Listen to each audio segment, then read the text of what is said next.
go live right now, so I should be able to see when it actually pops up live on my page. Yep, it's live now. It says it. Okay, yay! All right. Do I see it? I'm making. You can release your video order. I don't know what that means. Yay! Okay, hi everybody. I'm gonna apologize first before we do anything. I'm gonna go ahead and apologize for whoever don't like whatever is about to get said in this conversation. This conversation is for Brittany Young and Erricka Bridgeford to speak our truth and the experiences that we have actually had in relation to dirt bike culture in Baltimore, the laws, Hollywood, all of it. And y'all might like some of the stuff we say. You might learn some new things. You might not like some of the stuff we're saying. But I'm going to tell you now, I looked for fucks about what people think before I started this live video, and I couldn't find any. You annoying. You're so annoying. I tried. I couldn't find none. So if you get mad about anything you hear, you need to go talk to your God or somebody else, because it's not, we speaking truth here. All right. So I want to begin this conversation with Brittany by letting you all know how we met. Why did we meet? How did we meet in the first place? Was it because of the Baltimore homecoming? No, I think we met before that. Did we meet before that? But is that what? And then what made us? I think I heard dirt bikes, and I was like, "Oh, we need to sit down and talk," because I'm a West Baltimore girl. I love dirt bikes, and I want to understand really what's going on. Is that? And then we met at Turk Cafe. That wasn't Turk Cafe. What was that? Flight. Yeah, no, that was before homecoming. That was before homecoming. Yeah, I think it was real random. I think somebody told you to reach out to me about it because about dirt bikes. That's what it was. Okay. Yep. Right, because I wanted to do the ceasefire event. That's why we sat down and talked. All right, so ladies and gentlemen, since 2017, Baltimore Ceasefire 365 said, "Oh, we should do a dirt bike event." So somebody went, "Oh, Brittany Young, that's the dirt bike lady. You need to hook up with her." I was like, "Word, okay." So I reached out to Brittany and I said, "I heard you the dirt bike lady. We want to do a dirt bike event. Let's partner up. Let's sit down." So she was like, "All right, we need to sit down and talk if you want to do a dirt bike event." Because, I was all naive. I'm going to tell y'all the truth. I was naive. I ain't know shit. I didn't understand the real oppression. I didn't understand the real how racial this shit is, that, if it's black boy joy gets squelched on levels that I knew it got squelched, but I didn't understand how it connected here. And I just was like, oh, when we used to do the 300 men march, Brandon would say, "Oh yeah, we can close off a block for y'all, bring out the dirt bikes to do tricks and stuff. That'll bring everybody out in the neighborhood, and then y'all can talk to everybody about peace and not being violent and help people get jobs and all that kind of shit." So that's what we used to do. So I was like, "Oh, the ceasefire, we can do a dirt bike event. That'll be easy." And Brittany was like, "Ma'am, we need to sit down and talk, because none of this shit go the way that you must think it do." So I was like, "All right then." And then we sat down at Flight, and Brittany told me a whole bunch of truth, and my head popped all the way off. And so we was like, okay, and so I'm gonna have her explain some things that made my head pop off in a minute, so you will understand why my head popped off. But from there, we went, okay, well, let's go through the correct quote unquote channels to have our event. Yep. And to this moment, the Baltimore City Police Department has not been able to give us a clear answer about how come motherfuckers can come into Baltimore for 4 months and film with dirt bikes all through the community, all up and down the street, But when B360 and Baltimore C-Spot 365 just want to have bikes riding not even a whole mile up the street with a police escort, we can't get that shit done. We still, nobody can give us a real answer about that. So I'm going to take y'all through that story in a minute. But first, Brittany, tell us about B360 first before we even get into how mad Erricka is. Yeah, don't worry.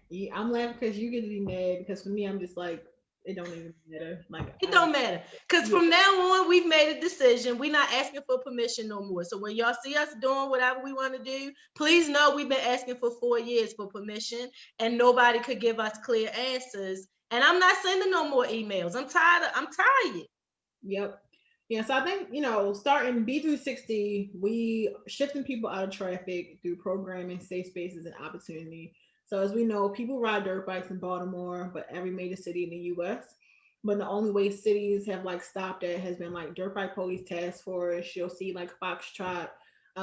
Recently, people too have been adding more like task force hotlines. Cities like Rhode Island just did a day where they just like broke up bikes and threw them away, right? So just wasting away bikes.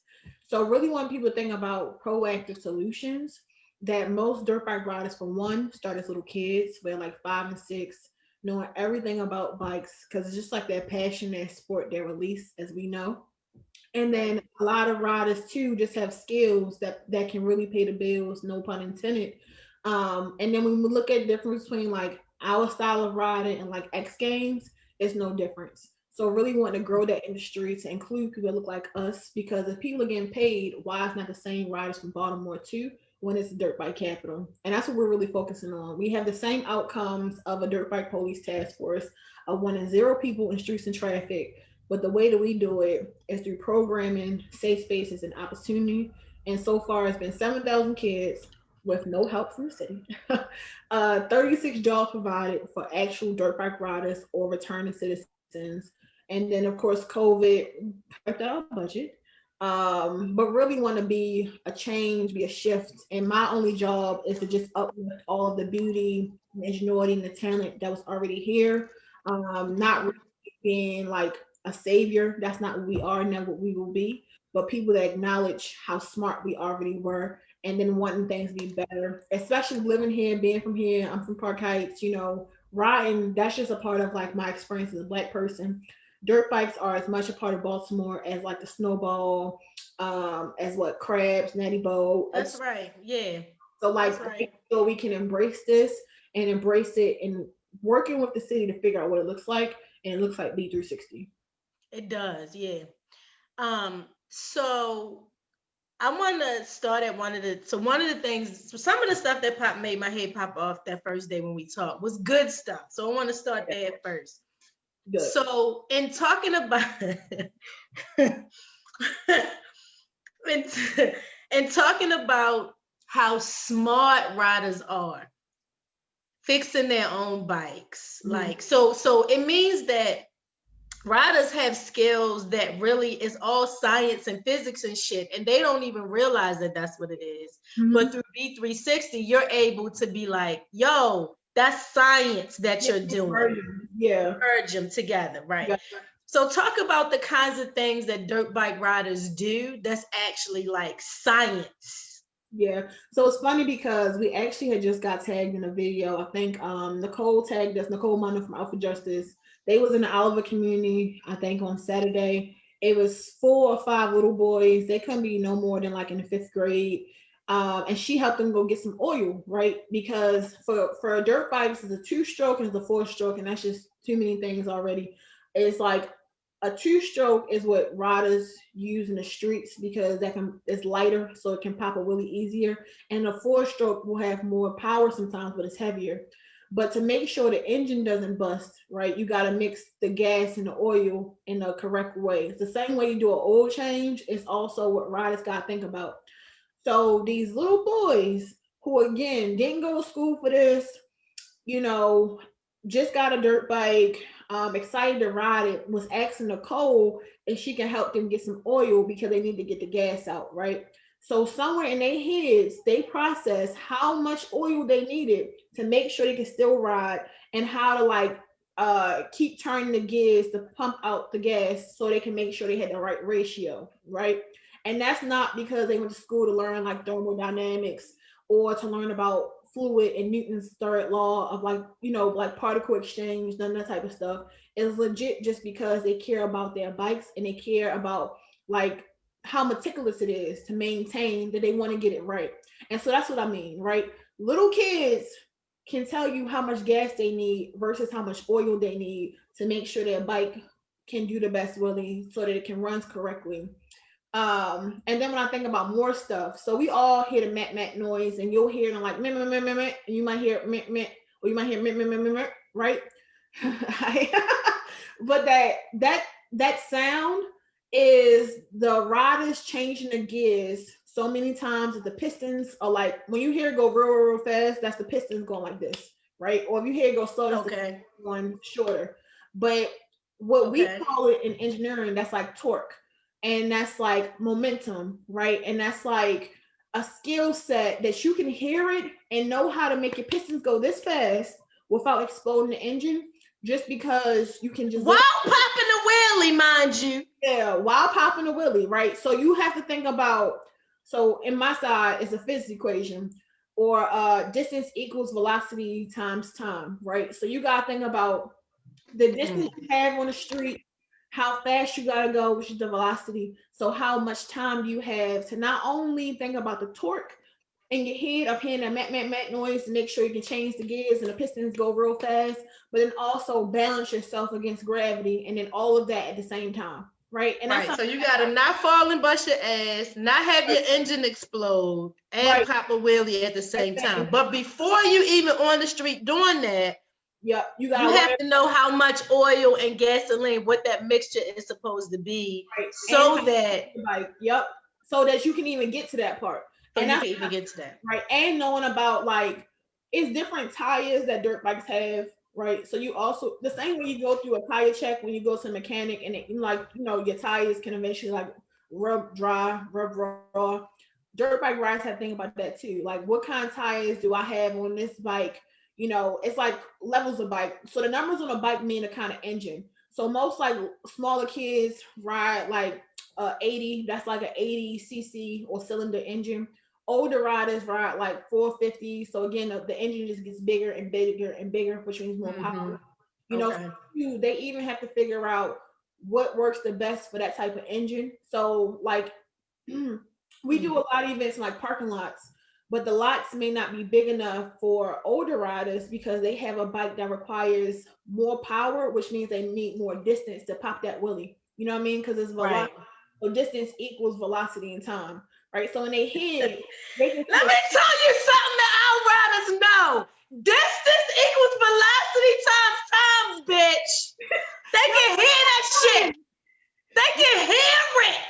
yeah, they can see it, right? And that's what I mean, right? Oh my God. You can see the acceleration. And that's what I'm saying. It's just skills that like people I know pay to learn, that they just naturally have developed since they've been young, because their bike is like, it's like your baby. It's what you It's grew so, up. they love it and they take care of it and they make Yeah. sure that it's running good. So they Mhm. fix their own bikes, they do their repairs on their own bikes, all of that shit. Those are skills to be paid for. Yeah. And like These are not just savages in like traffic. These are intelligent people having fun, yeah, I'm gonna shoot and we just haven't provided a safe space for them to do it. a safe space, a new narrative, or a platform. Like, so in the video, Nicole was like, y'all don't ride in the streets together. They was like, no, that's not what we want to do. They was at a school in the parking lot, riding Right. around, getting the bike fixed, and was like learning how to do stuff. They like looked up on YouTube also, like Wow. what they needed, that kind of stuff. And that's what I'm saying. Wow. And then two, a lot of rides, you have to fix your bike because bikes are not cheap. When we first Right. started getting dirt bikes, they was $1,200. Now, because of COVID and with this movie, bikes are $4,500 for a used Ain't bike that some shit? plus, right? And so that's what I mean. Even the economic side of bikes is like, you can't get to motocross because that's, for one, that costs a lot of money. Two, the same way people invest in their kids to play football, think about the amount of equipment, the time, the energy, and then football is like a fraction of the price. A dirt bike helmet, a real one, costs $120 for something that a kid is gonna grow out of. A dirt bike Wow. itself costs $4,500 for something that you're gonna have to keep growing and like adding to, fixing, Right. and then having to get a new one. And I just said, like, when you see parents buying the bikes is an investment. It's because you believe in your kid. That's And where, right. and where like sometimes, there are people who potentially may steal a dirt bike, but it's because the system in which we live says that a bike is 4,500. I want it, I need to have it, I'm gonna go get it. But there are also plenty of kids who have parents who invest in them because they get good grades and they go and purchase a bike from a store. And even Right. that is wrong in Baltimore because you can't have it. Okay. Okay. Here we go, ladies and gentlemen. You crazy. This the part. This the part. I'm gonna brace my own self for how mad I'm about to get all over again. So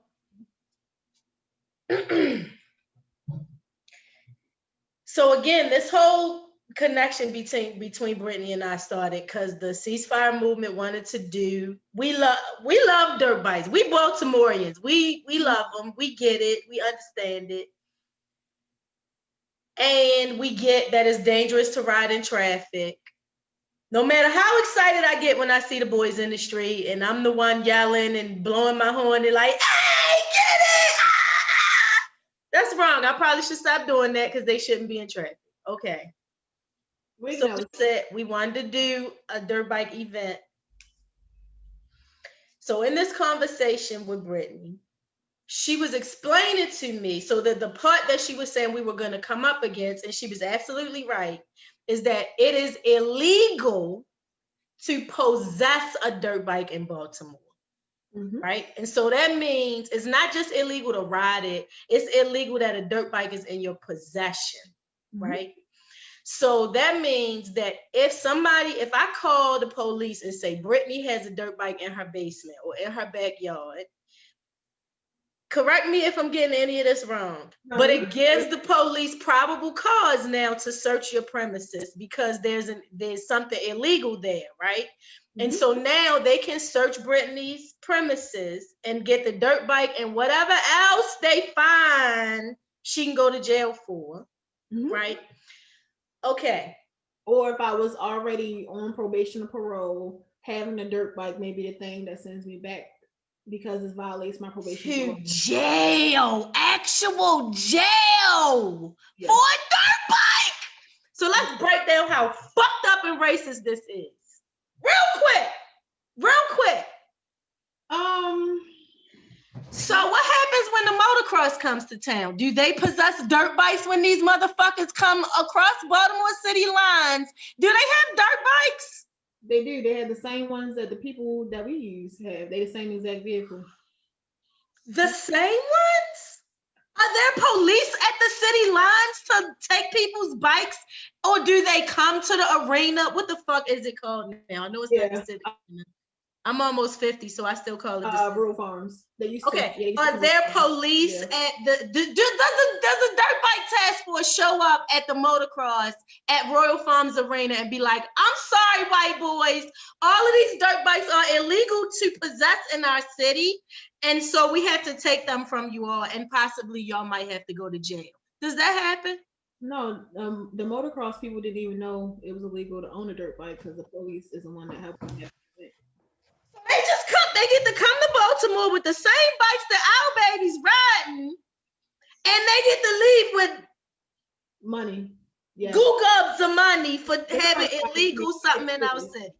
Yeah, and dirt bike rides make it on the low end. Okay. So that's one part that's extremely fucked up, right? Because it means that somebody in the city government allows for illegal dirt bikes to be in our city to make money. Mm-hmm.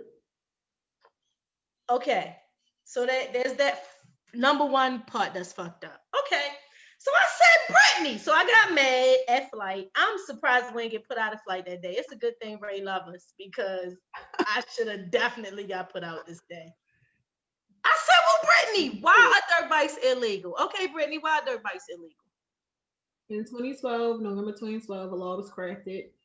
They did a study that showed that dirt bikes can explode in your home. So that's the reason why it's illegal to possess without a wheel clamp. Can we pause? Can we just wait a minute? Wait. I didn't even know I was supposed to be mad about that part. Sorry. Hold on. They can explode in your home, and we just got finished talking about how riders know how to do everything, and they do everything to make sure they take care of their bikes. Bikes don't explode in the street. They don't explode while they sitting still in the backyard or in the basement. Okay, but because they possibly can explode The in your home. lawnmower can explode Your too. fucking lawnmower can explode. Okay, Your go ahead. car can explode. It's not, but that's the power of research, right? And that's what, like, I hate when people throw research at me, because it's like research can be used for anything. So they did a study with the fire department that showed that dirt bikes can explode in your home. And so, like, when dirt bikes, it's not even written, but to have a dirt bike legally is up to the interpretation of the officer of how you're possessing it, right? So it's supposed to be no gas in it at all. It's supposed to have like a wheel lock on it. But if like I'm an officer, that's up to my interpretation too, right? Because it says uh mobilized dirt bikes are illegal. So I am the person that can decide on how it's supposed to look too, right? Because it's no checklist, right? And it's supposed to be without 50 feet in front of your house. But again, that's not even written anywhere. So most people don't even know that too. But yes. So if the dirt bike is within 50 feet of your house, then you basically get charged with it. Like if it was a gun or a stash, a drug stash they found. Yeah, but it's also up to the officer's interpretation of what that means too. Because it's So still an officer can say, well, it's only a little bit of gas in here that you really couldn't ride it, so it's not a mobile bike. Or another officer could say, that shit not on E, so you could still ride it. That's mobile. yeah, or you You don't get have locked a up. wheel lock, or your wheel lock not big enough, or it's too small, right? So it's up to the officer, and at So this these motherfuckers could just play with your whole life. They could just play in your face. Okay. and And they also talk to me about their being illegal because they aren't able to get insurance and ride on the road. Because this the part. Yeah. So it's illegal to own a dirt bike, but it's illegal to also ride in your own properties. Like you were saying, your backyard, you can't do that either. So even in Baltimore, I'm from Northwest. We have plenty of people who have yards, but having a dirt bike in your own backyard, if you call it a task force or if you call a hotline, your bike can get confiscated. Because it's not just about riding on city streets. And so, like I said, a dirt bike that's street illegal. So that means it does not have insurance. It does not have the right tires. It doesn't have headlights. It's not registered. That bike now is $4,500. Right? That's just for the bike that you're not even supposed to ride on the streets. When we start thinking about dirt bikes transportation, that means the ones with headlights, tires, that becomes like the same amount as a car, especially now. That bike Right. is going to be $15,000 and higher. Right. And then you have to add insurance. Then you have to get it Right. registered. Then And you then, gotta get tags. Right. right, it just keeps piling up. And that's also why, like, it's not, it's an argument of like black poverty, right? And this law, just like the war on drugs, goes after black poverty, right? That's right. Because I, as a parent, I'm gonna buy at the time a $1,200 dirt bike because it's cheaper. My kid can still do the same stuff, and I'm not really worried about them riding the streets to get to point A to point B. But I shouldn't be forced to purchase a bike that was going to cost the same amount as my car, like that's $15,000, because the law is the only way I can do it, right? So this law strategically goes after a certain class of black people. And that's too why people can film movies in Baltimore, right, with the illegal dirt bikes, and can do events, because it's not really about people's social economic status. I mean, it's not really about the race all the way. It's about It's about classism as well. right, a specific demographic of black people. That's right. And I'm Specific demographic of black people. Right. yeah. Okay. So And here's okay. Oh, and go when you ahead. like most riders in Baltimore, but everywhere, they come from specific neighborhoods. Like, I lived on the Jewish side of Park Heights, and I lived on the not Jewish side of Park Heights. And riders came from the other side, you Right. know. And that's also because that's the most stressed side. That's the lower, Disinvested. right, the lower, the middle class black families. Right. And so, and then two, even like in Belvedere Square, you're not going to see dirt bike riders in Belvedere Square, but if you maybe go down to the other side of Greenmount, You're that's where gonna they go, see him. You're right? gonna And see same him. thing Right. on like, District 46 and like Monument Street. You're going to hear riders on Monument Street, but you're not going to really, well, now, yes, but before you wouldn't see them on Fells Point, Federal Hill, because it That's goes, just what the fuck they get. Y'all want to put out a movie now? This shit in your neighborhood, bitch. you know, Okay. but also like in Cherry Hill, right? Riders come from Cherry Hill because it's more hilly, it's more grass. But Cherry Hill is also a community of black people, who are like lower and middle class who are stressed. And that's why I said Okay. too, it's like in everywhere you go, in every city where there's the same conditions of black people, You're gonna find riders. we ride. That's So right. I'm like Because the freedom of it is unbelievable. I've only been on a motorcycle with a friend, and I was like, oh, that's why they ride all the time. The freedom is amazing. yeah, and it's the freedom what of even for black people of us trying to get from freaking systems of Of incarceration oppression. That's and exactly oppression. right. Right? Yeah. And so when I be hearing the riders when they be like, yeah, it's just the freedom, it's the escape, it's the relief. What I want older black people to think about too is everyone's fight for freedom is different, right? People do Yes. uprisings, people march. For riders, especially this age group of 16 to 24-year-old Gen Z, this is also their protest. So who are you to condemn a person's protest That's when right. they could be doing protests in a different way? And let's talk about the things they have to protest. So first, they have to they have a right to be protested that it is the way the law is designed targets their whole entire They existence. never even knew what the law was. That's another Right. problem. Because it wasn't like it's not in 2012 anybody came and was like, hey, this is what the law is. The Right. rhetoric was always it's just illegal. Nobody explained, it's illegal to own it. And if you own a dirt bike in Baltimore, we're gonna confiscate it, and this is the reasons why. And then two, it wasn't enforced until the Freddie Gray uprising, right? Because we didn't ask for it 3 years later. until SRB when she decided that was going to be one of the things that we was going to have a task force about. So it kind of also makes it look like, again, you're targeting a certain group of people because you're mad about what happened after the In Freddie a Gray. particular black neighborhood. Right. Okay. So they got that to protest. But also when we talk about making the fact that street illegal bikes, right? Mhm. So let's say, rightfully so, you should have safety features if you're in traffic, right? Rear view mirrors, side Right. mirrors, the You right should not be tires. willies, period. You're not Pop, supposed you shouldn't be able to pop wheelies in traffic, right? Okay, so all of that would make your bike street legal and safe so that you could get it registered, get tags, and it could be your transportation in real life to get to. around, to do things you need to do in your life. Mhm. And we've already said our babies are smart enough to know how It's that trans- if there's a kit that would transform, you know what I'm about to do, Yeah, so I I already can know you set the going. I fuck really out. gave you a lot. That's why I'm laughing. I really gave you a lot. That's You why I'm gave like, me a lot because this is the part I'm walked away mad as fuck about forever. yeah.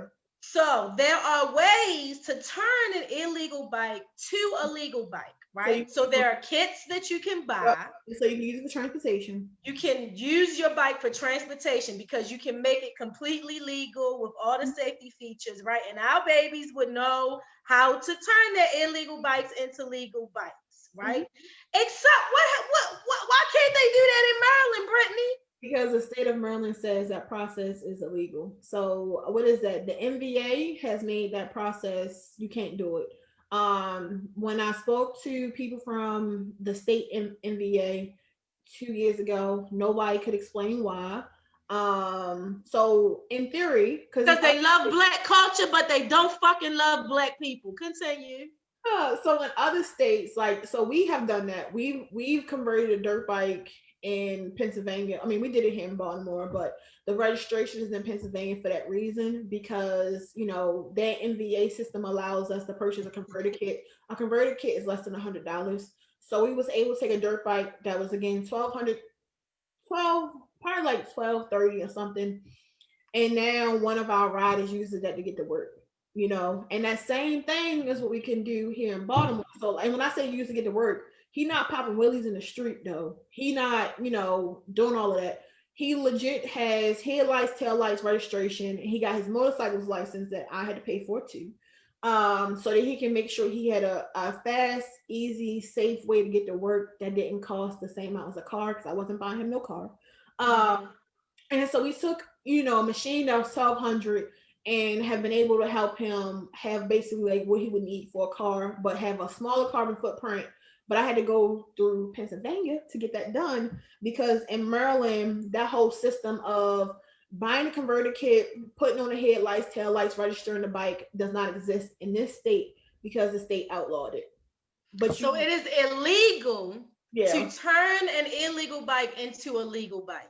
since That 2012. could, and so if you are in Baltimore and you can afford a dirt bike and you want to use it for transportation, and you could buy a converter kit and then go to another state to register the shit, You and have then you can bring it back to Baltimore.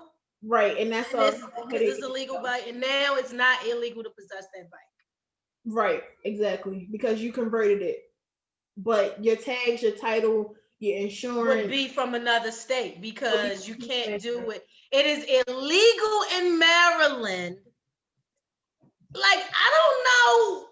Some shit is just so obviously If racist and classist that it's just like, okay, we get it. We it's an illegal bike. It's not safe for the street. We have the intelligence, the knowledge, the you wherewithal.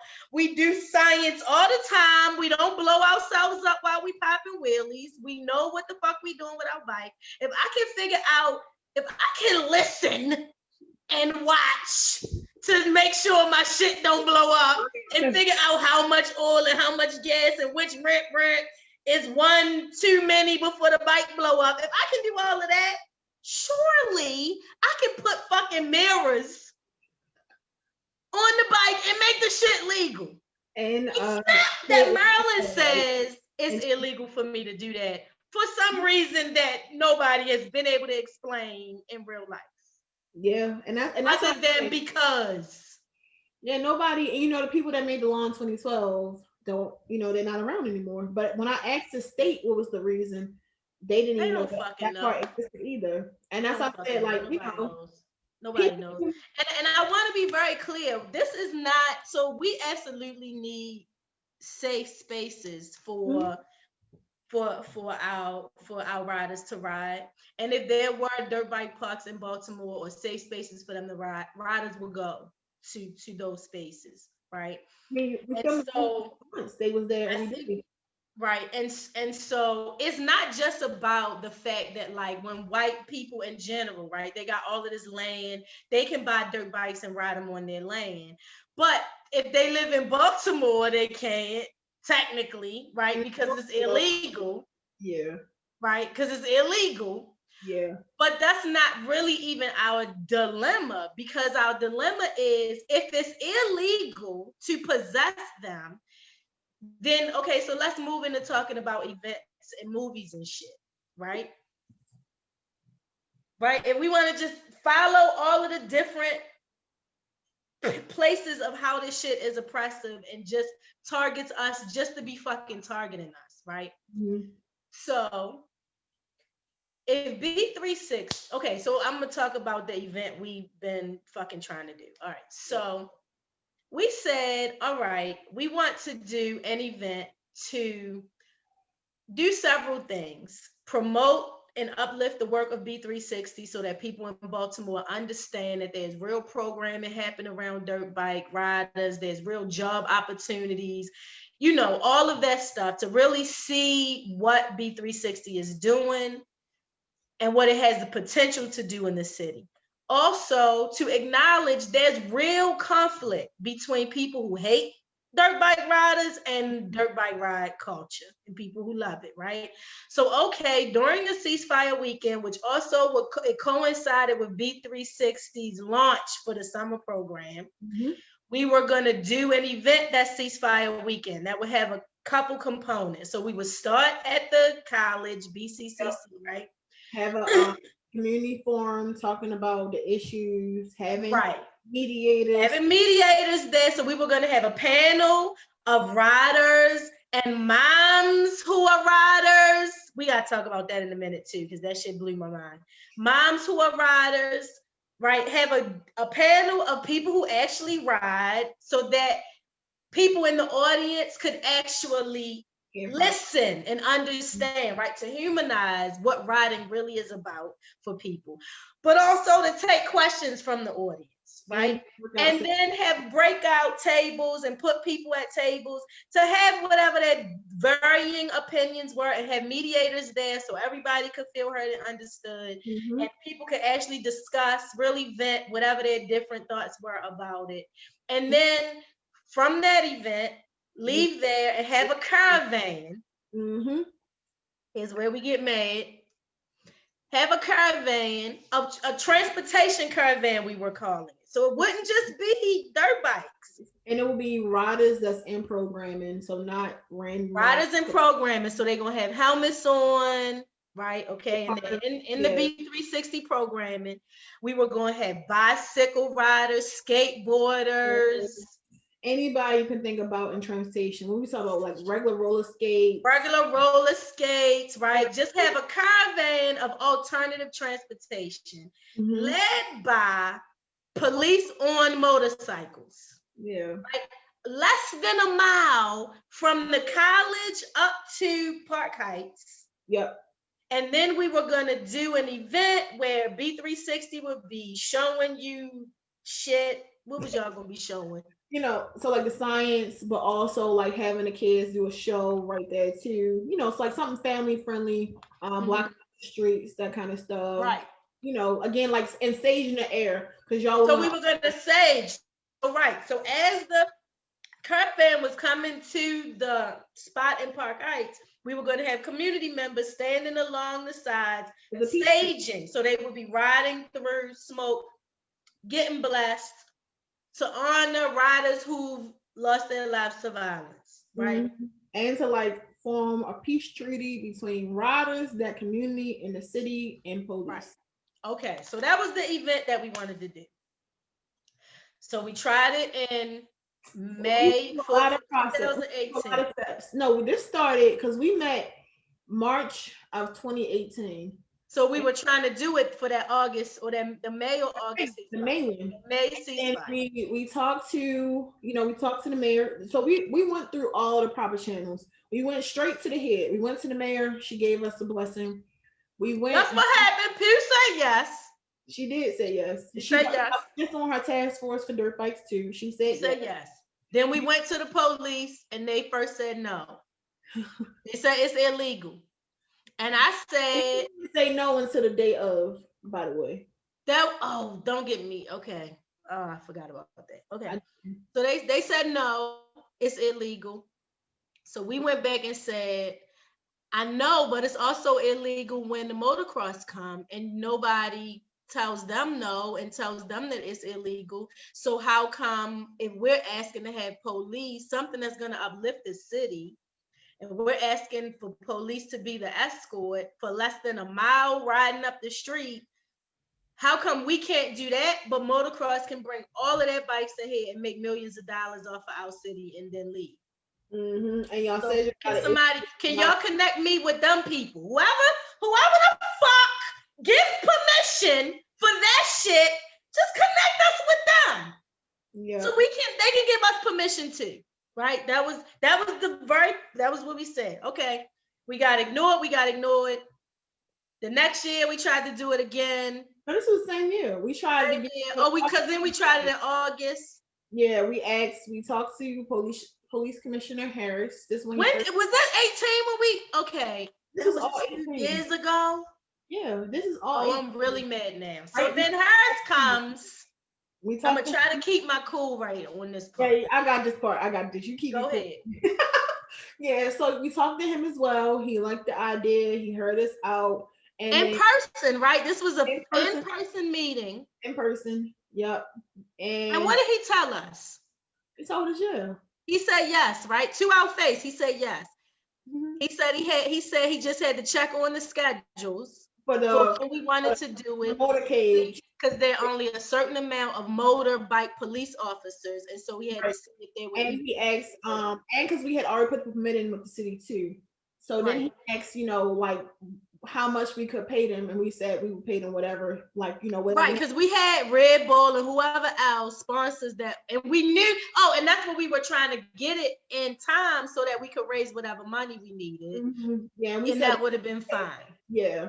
Right. Yeah, and then so he said yes, and then it was a yes. Until then, I think an email came from it's a woman. I don't remember her name. Some lady at the police department that worked for him.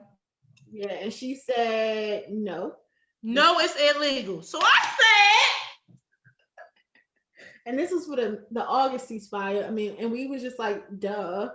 But I said we know it's illegal, which is why we went to the freaking commissioner, who said yes to our face. Mm-hmm. We had a whole meeting that Captain. And these motherfuckers came back and said the commissioner told us he didn't tell y'all yes. He said he would look into it and get back to y'all. And I'm like, both of us didn't hear the man say yes.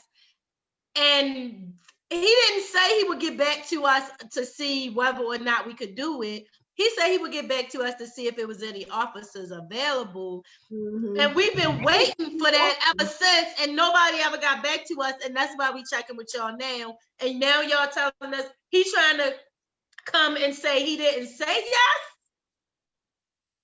This is what y'all telling me? So then 2019 came. Same scenario again. Or maybe that was 19. Look, it was 19 because then 2019 came and we had another meeting with the police department. Harrison wasn't in that. He wasn't in that one. Yeah, he wasn't. Sent his people because I feel like somebody went and was like, I think Erricka Bridgeford might be losing her shit a little bit because she said that you said, and then you said that you didn't say. Emails, you kept sending the same email again. I kept sending the same email. Yeah, and this was now for the May 2019 ceasefire, where we was like, okay. So then we met again, but he wasn't at that meeting, but we met with his people. Right, and then we was talking about the route, because that was, remember, the main thing, because we the route, so we got the route. Refit, and all that kind of stuff. Okay. And so then they came back and they were like, oh, it's illegal. I swear to God, I cannot make this shit up. They came back and was like, it's illegal. And we was like, I sent this long ass email. I'm gonna see if I can find it.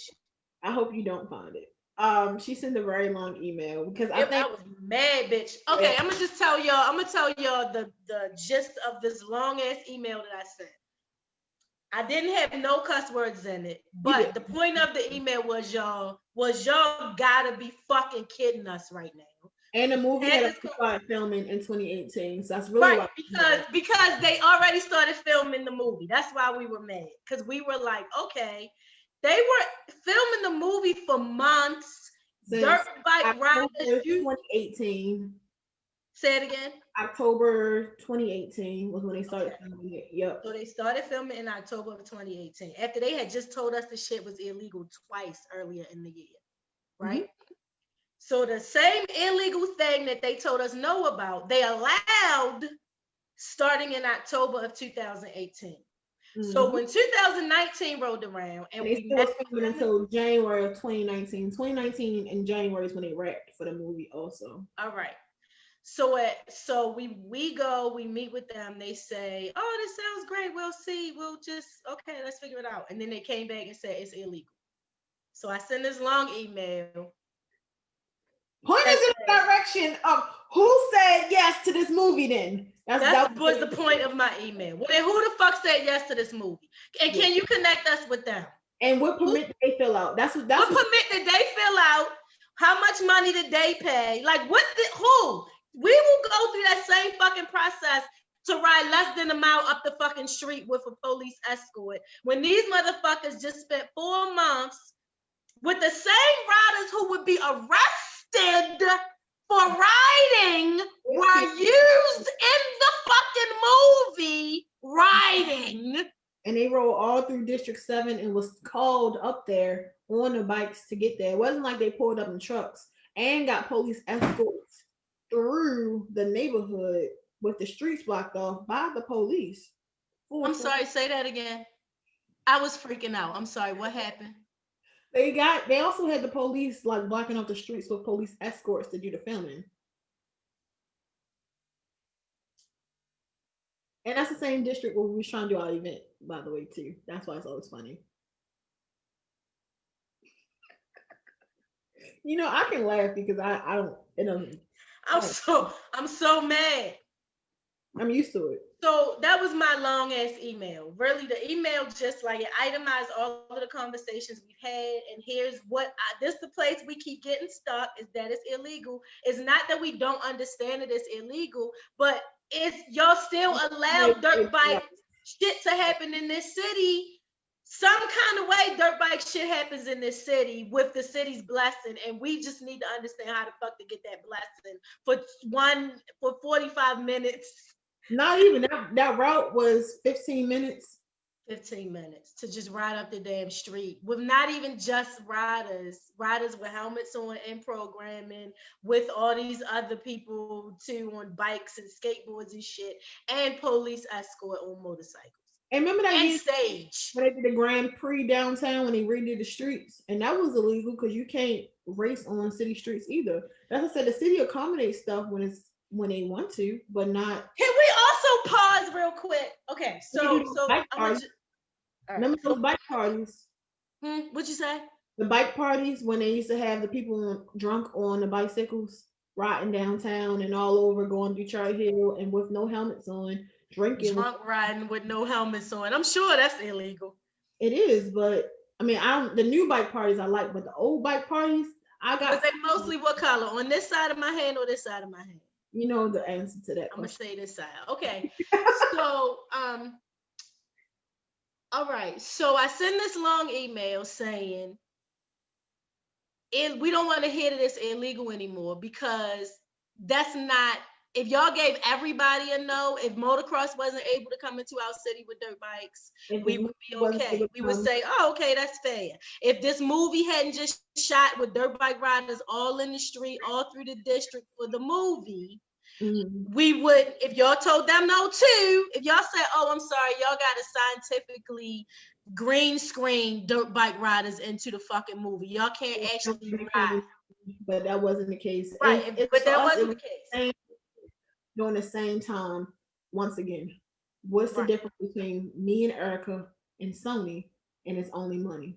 What's the difference? And we could have got the money. So I was just asking them who gives permission for this? What kind of permit is this that they able to do it? Who gives the permission? Can we get that same kind of permit? Connect us with those people. To this very moment that we are on this fucking Zoom streaming live to my Facebook page. Have you seen a response to that email, Brittany? Nope. And then you sent me the shit too. I did. Because I waited. I was like, maybe nobody read their email. It's like 7 to 10 motherfuckers in this thread. Maybe nobody read their email. So let me reply all to this shit so I can bump it back to the top of people's email and be like, hello, anyone checking in about this shit I asked before? Nobody has responded. So in 2019, after we got all those no's, that's why I told Erricka, okay. Yeah, so we're not asking for permission no more. We're not. And what we did in 2019 was I spoke at a city council meeting. I had a good relationship with Pinkett and who's District 8, Bullock. I had let them know about some stuff we was working on, and I just told them, I'm like, Red Bull is coming to do this block party at Mr. Troy's block party in Highlands Market. I told city council they can come if they wanted to see, but I didn't ask them either, could we do an event? I'm not asking. Like, Red Bull should not be the people that's coming saying, hey, Brittany, we're going to pay your kids to do an event. And I'm also begging the city to be a part of stuff, monetize it and grow the revenue. But also, Travis, that's what I was saying about that. We used to do it with 300. So I was like, oh, we can get dirt bikes just to ride up the street real quick. That's not nothing. And this is what we've been up against. This is what we've been up against. Yeah. So we got a yes from Pew. We got a yes from Brandon. We got a yes from Commissioner Harrison, whether he want to admit it or fucking not. I don't give a fuck. He said yes. We both heard him.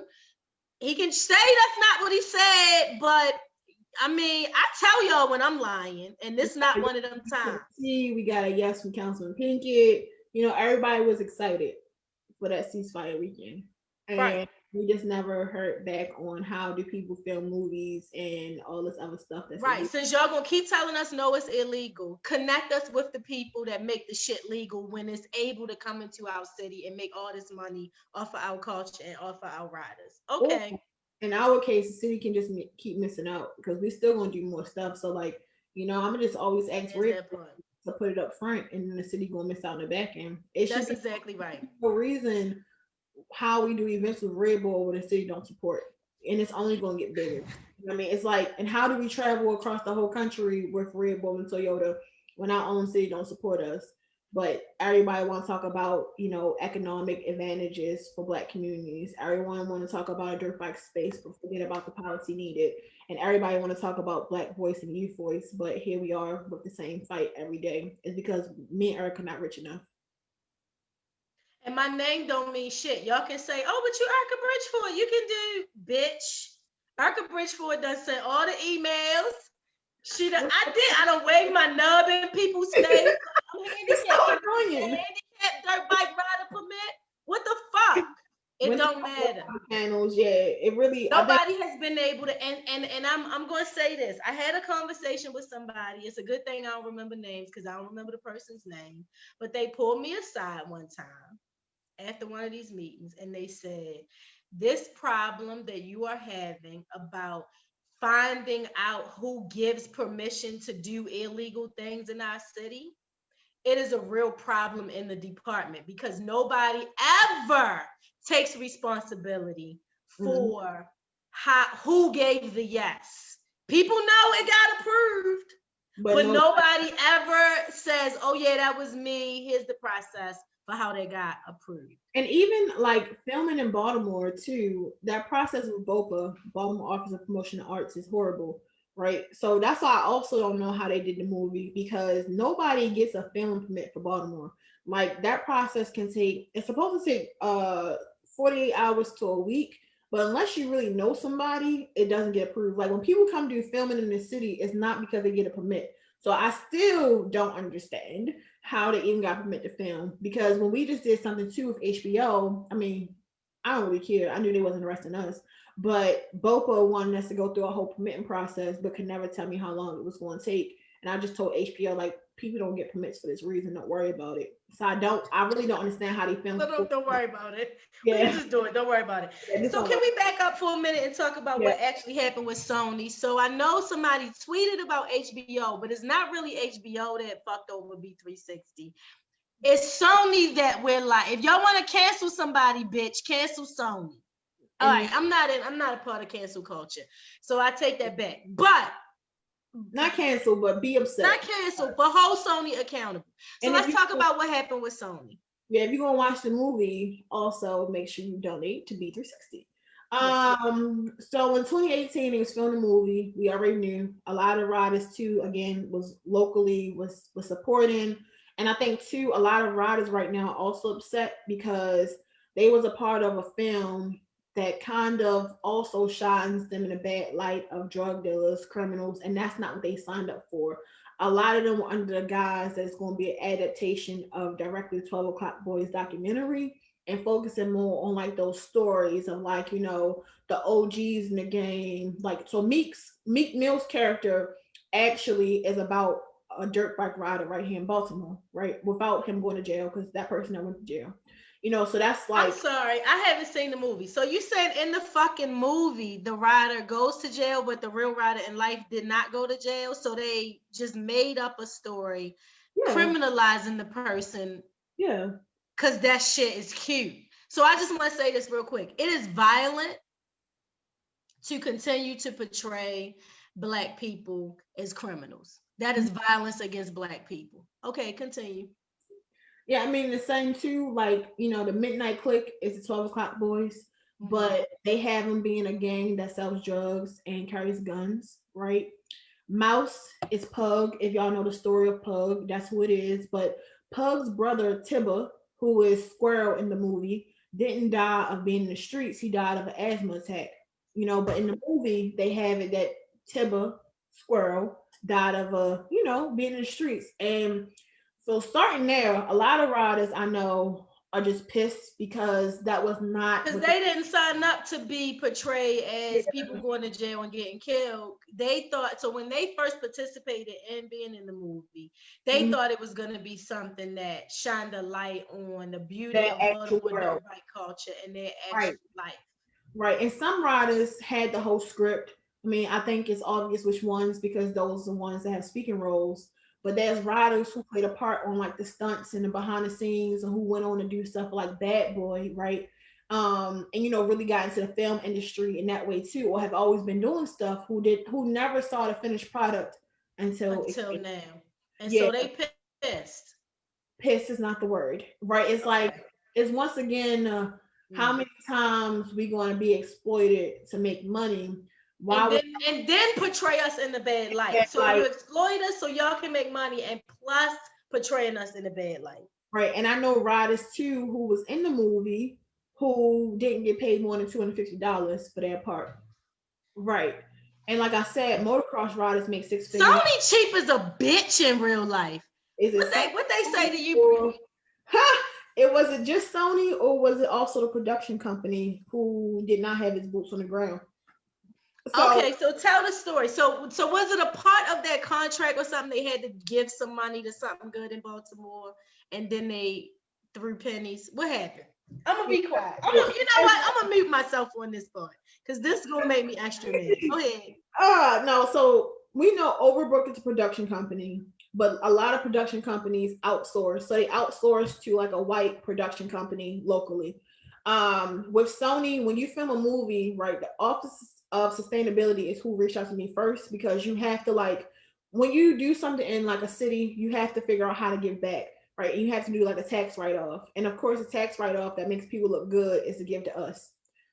Well, the issue ran into was the producers locally. So this is not Jada and Will or Caleb, but who they outsource with said give B360 $1,000 as a donation. So talk about a I'm slap. sorry, and that was that doing something good in Baltimore. Let's give B360 $1,000 when they were going to make millions and millions off of this movie. Let's give $1,000 to the program in Baltimore that actually does dirt bike programming. $1,000. Mm-hmm. Keep going. That was their social impact and their sustainability. How much fucking impact does $1,000 for a program have? And I to don't know. sustain what? What could you sustain with $1,000, Brittany? I don't know. A dirt bike, like I said, These nuts. 4,500 right now. These nuts is what you can sustain with $1,000. Yo, you was so annoying. But Okay, and then what else happened? so they emailed us, and I legit had to send that email to a couple people because I kept being like, I had a long day. I know I'm not reading 1,000, like 100, 100. Yeah, I'm like, no, I'm pretty sure maybe this says 10. It says 100,000. And so I replied when I realized it did say only 1,000. Could instead they were still filming? Could we bring our kids on set so we can do a behind the scenes look? Could it be extras to support the role of like Mouse and whatever he was doing? We have older riders too. Like, anything. Can they meet Meek Mill? Like, but I'm not taking $1,000 donation. Could they put at the end of the movie, like a little smidget about B360, if it's 15 seconds, 30 seconds, saying whatever story y'all gonna tell. And I already knew the story was gonna be about drugs. I know how Hollywood is. Can y'all just make sure at the end y'all include something about us so people leave with like an action item, support programming in Baltimore through B360 with like, a little video. No, no, no, no, no. Okay. And so I never gave them out information to donate because again, like I'm not taking $1,000. What is that? Isn't Dumb. I know people would have, and people told me to, and I'm just like, that's pretty stupid. So I reached out to Sony. Also, the chairman of Sony, Tom Rothman, is from Baltimore. He also came to Baltimore homecoming. You know, Right, I remember that. Mm-hmm. yeah, tried to meet and try to talk to him. Never happened. You know, that wasn't on his list of things to care about. Then this is now getting into like 2019, like right before, no, yeah, this is now 2019. Also reached out to Will and Jada's people from this foundation. Didn't really go anywhere, get any traction. Late 2019, coming back from LA, I get a phone call from Overbrook, and I'm like, okay, this is cool. You know, they had wanted to do a pre-screening. So me, Nick Mill, some of the cast members on the panel, where they was going to surprise some high school students that we got to choose. And then two of the B360 kids were going to get a scholarship. And this was now October 2019. Never happened. So Okay, wait. So they said that this event was going to happen where people were going to get scholarships and this and that, and it never happened. yeah, that's why I don't tell our kids stuff, because that's what people do, right? People brainstorm out loud a lot of times, and people forget. Like, I work with kids, I work with people that need opportunities, and at the end of the day, my word is the important one. And so we don't tell people stuff for this reason, because it never happened, right? So we had already chose the kids by talking to like their principal, and chose, like, we knew who was going to give a scholarship to, but that never happened because this event never happened. So what That's was fucked supposed to up. happen, right? The event then got moved to February. It was going down to be a part of Black History Month, but nothing happened. Stop laughing. That sounds like a fucking skit on Saturday Night Live. You know what? Never mind. Let's do it for Black History Month. Ooh. But nothing happened again. The person I was talking to, you know, I emailed, followed up, nothing. Email, follow up, nothing. Then I'm coming back. I was a guest lecturer in March of this year, coming back from Yale. Councilman Pinkett put me in contact with Jada's people. This is now when he was getting plans to do like a premiere in Baltimore. And so they were trying to figure out stuff too. And it was like, you know, you need to talk to Brittany. So again, him advocating for us, saying you need to talk to Brittany because she don't work in my district. And I know too that when this movie come out, it's going to be more people that ride, and we want to make sure we get in front of it. And they had like been on a tour in City Hall. And so I literally hopped off a train, came to the Parkway Theater because they were looking for places to host like the screening slash like a red table talk. And so it was like I would get to be part of like the table talk around the movie, the culture. We would get to invite some riders too to be a part of the conversation. Like, you know, something that felt good. I don't have a problem with like tell your story, make your money, but how Right. you benefit. Was in connections, had again good conversation. Plans was for April 7th. This was when the movie was originally in theaters. On April 7th, we was gonna have this open panel slash unveiling of the movie. That was going to be made on April 9th, and then COVID hit. So of course we didn't hear nothing So that back. got canceled. Okay. Yeah, it got canceled. But I also reached out to figure out what was happening. And Because I we can't could do it virtually. It still could have happened virtually. And the Parkway exactly Theater was able to do right. virtual showings and Right. stuff. And I mean, anything can be virtual, Right. you know. And so I saw it was moved from April to August. Remember, that was when the original dates was supposed to come out. And I Mm-hmm. still went with Sony. So I kept reaching out to Sony, reaching out to the Will and Jada Smith Family Foundation, the contacts I had with Overbrook, crickets. And I think when did somehow they figured out who our fiscal sponsor was, and they sent that $1,000 check. So they got mad, yeah, because they still had an unaccounted for amount with a check, and I never accepted it. So to this day, I still have the check from the production company. Uncashed. Yeah, what am I take that for? That's no. Because cashing that check is condoning their Yeah, fuck shit. I can't do It's it. saying that, oh yeah, $1,000 goes it's the sustainability and impact, and it's not. It's not. And so what I did was I kept reaching out to Sony because they kept calling me also, you know, saying, "Hey, did you get the check?" I'm like, "What check?" You know, I'm not cashing it. I'm like, I don't. I Fuck that check. yeah. I'm like, you know, here's our deck. Here's some better ways to support. How can we get y'all to be a supporter for a space here in Baltimore with B360? If y'all Right. gonna this movie, I'm like, and who can y'all connect this to? Because this is now like the accountant office I'm talking to, and I kind of again went nowhere. And then it got switched to HBO. And when it got switched to HBO, I also had like someone I know try to reach out to figure out who in HBO to talk to. And then by August, HBO reached out to me from their head of social impact. And then we got to work with that multicultural marketing team. Again, it's marketing. We know what it is. And Mhm. we got to do literally like they called me on the phone one day. The next day, I was on the phone with their multicultural marketing team around some of the issues I saw with the movie. One being again the exploitation of Black voices and culture in Hollywood, the portrayal of Black women, because they gave me also like NDA to sign before it came out to watch the movie. How it was going to undo the work that we were already doing locally. How more people was about to ride all over the world, and only thing people know about is task force, and how this movie is going to also portray the reason why people need police. Um, so again, Right. heard me, listen to me, and they wanted to do a campaign on why I ride.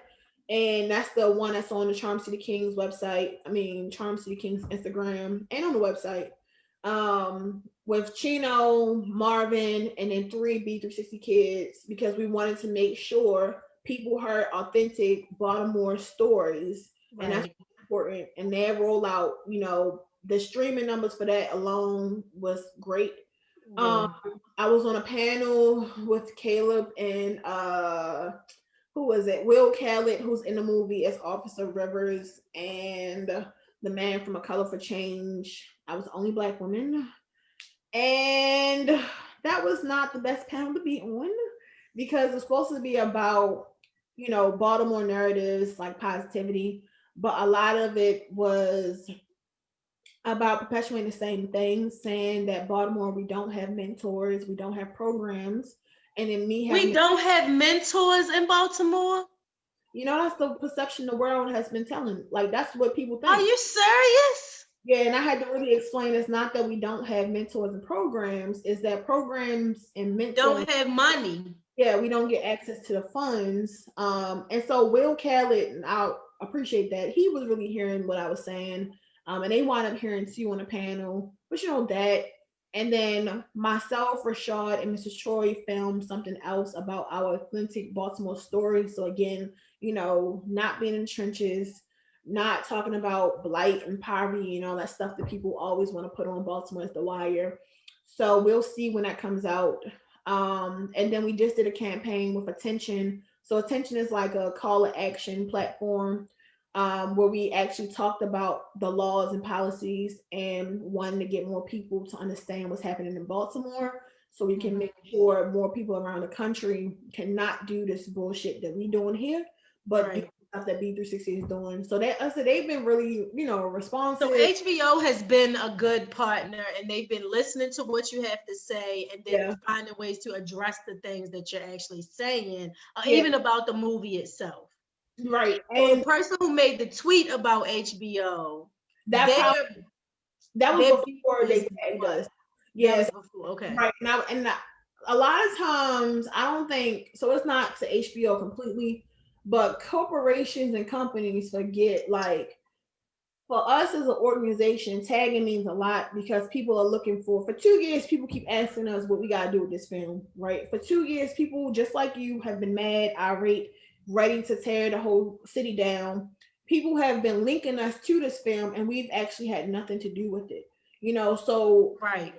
when they didn't tag us, it kind of put people like on the buzz of like, okay, so I see this B360 kid y'all using for marketing, but why wouldn't y'all tag them and why wouldn't y'all add a website link? And I was like, this is what we was explaining. Like, if we're gonna do this, just make sure people know we're in partnership because Right. I know the backlash we're gonna get, and some of that backlash also includes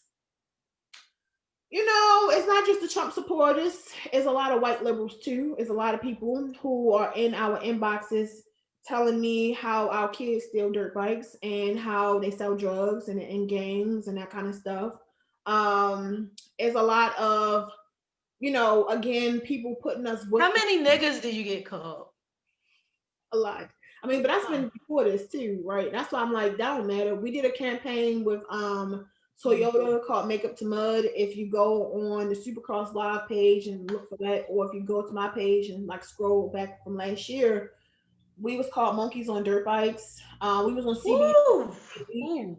Monkeys on bikes. They thought y'all was the Wizard of Oz. Ain't that a bitch? That's how it looked. It was like the little That's Wizard of crazy. Oz monkey. Wonder where is. Yeah, but I mean, it's like it's typical, unfortunately, and that's why movies like this also just adds to that same rhetoric and that same stereotype. Right, it adds to what people they gonna see. Look, it's just, and when it's Baltimore politicians promoting the movie, yeah, right, tweeting all about it, everybody support it. Let's bring right, and that's what I'm like, and for me, it's like y'all demonize the rise and say y'all don't want this.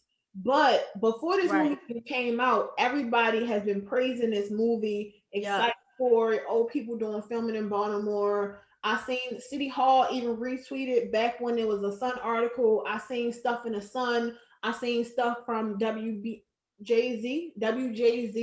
about the movie, you know, and like again, their marketing team has been on it. They've really been promoting the film.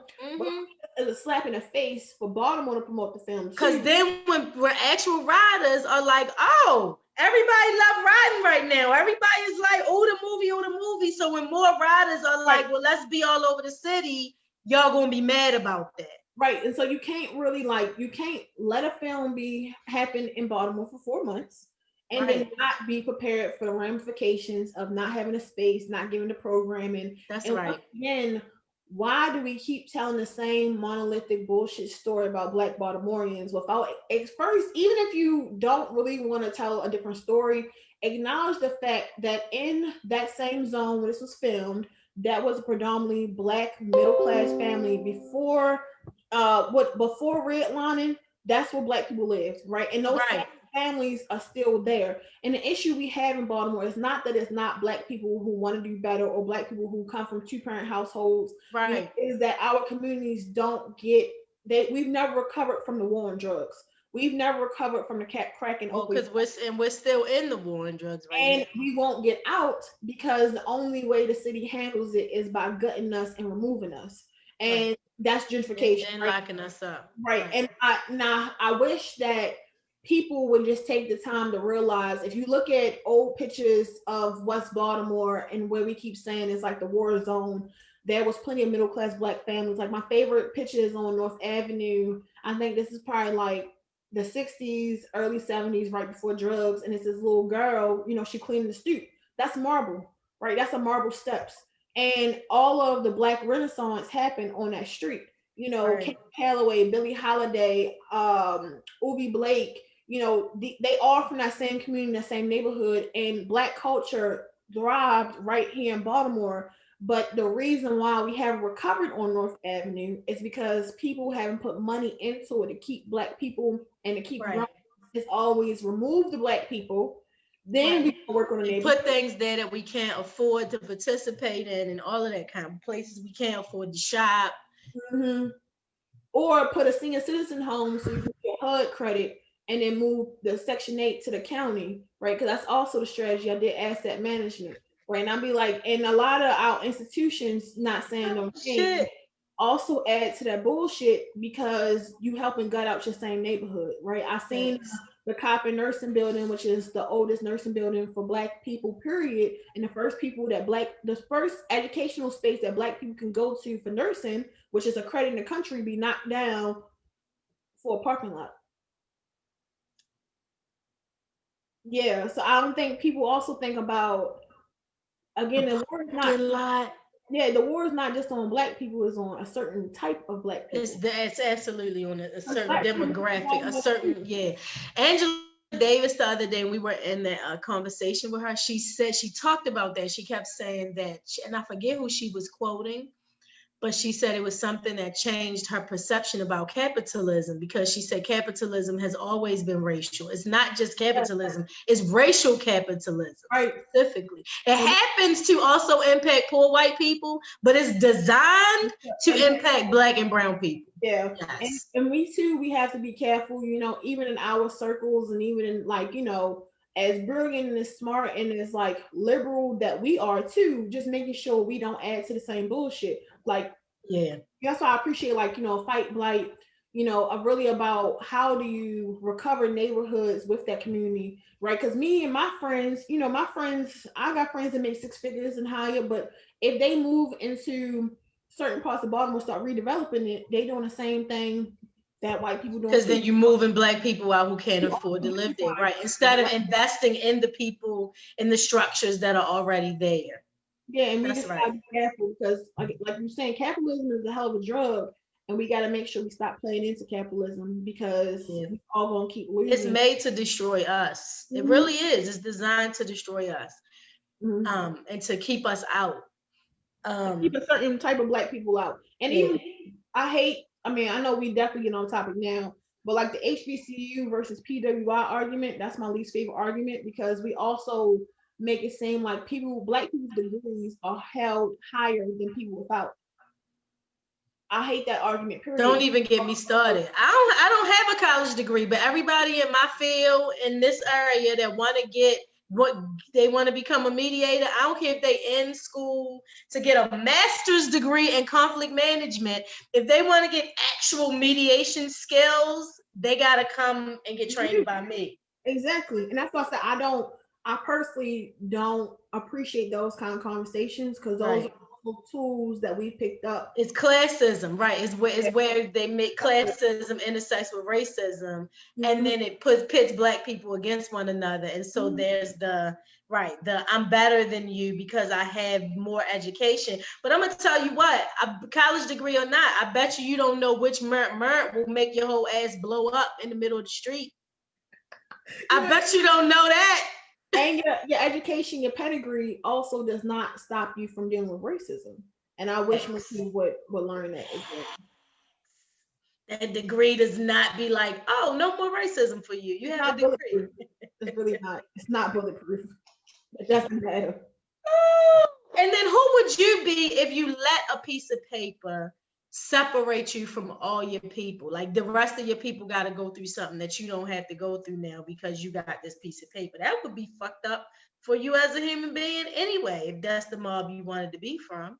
Yeah, but Yeah. again, Okay. that's the way the system plays a part. It makes you feel like, is that one leader rule, right? Or that when Yeah. people talk about like crabs in a barrel, the habitat of crabs is not the barrel, right? Is you force people You in an put people in a barrel, of course they're going to try they because gotta that's fight not where they're supposed to be. They're supposed to be in a fucking ocean. and then guess what? They still get eaten Mm. and they still die. And that's why I be like, Right. you know, but I think off topic again. I love that though. The crabs in the barrel is a really fucked up thing for people to even say. You're right, because a barrel is not crab's natural habitat. So to even say And that in everybody Baltimore we're like crabs in a barrel, you gotta start at, but who put us in a barrel? If Baltimore is like crabs in a barrel, then what you're actually admitting to is racial oppression and Mhm. forcing people to live in criminal conditions. and And make then you're blaming those people who are living in the criminal conditions of a barrel for trying to get out of the fucking barrel the best way they can. You blaming them for that as and they if they still was go to born to be in a barrel. and they still get eaten and they still And die. you still get killed. No matter, right, you still get eaten and killed and exploited on the Old Bay seasoning can. Yes. You know what I'm saying? Like, how the fuck you gonna put a crab on an Old Bay seasoning can? You killing all of them.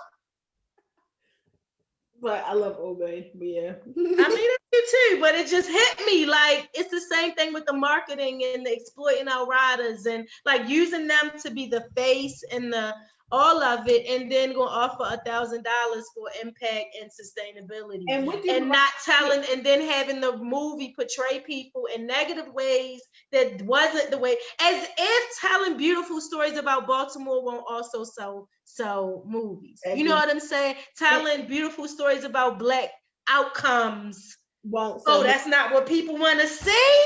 Our riders would have loved to see a movie where their outcomes was beautiful. you don't choose between a bike and getting better in life.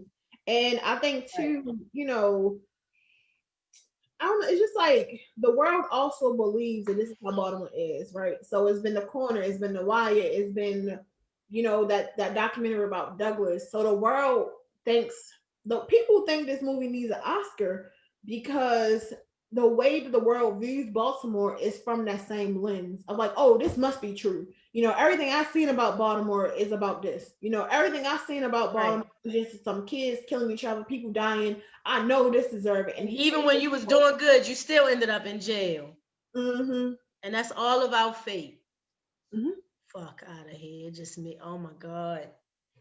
I did I appreciate it. haven't seen the movie, but just hearing that there's certain characters that actually had good outcomes or that's not the way they died and they just changed the shit as if you couldn't have told. You're an artist. If you are, you should, okay, if you don't know how to take a real story and make the shit impactful, you shouldn't be a filmmaker. I feel like the fact that you gotta turn the shit into negative or else you feel like I can't, is it not art anymore if if it's the real shit? Like, I don't understand that. It's really because people have painted Baltimore as this war zone, right? He's still in West Baltimore, and people have painted West Baltimore like, I don't even know, like we're in the middle of World War III. That's what I mean. Like, people have done a great job painting Baltimore of the worst of the worst of the worst, and now people can't get away from that So because here we had an opportunity to show real beauty.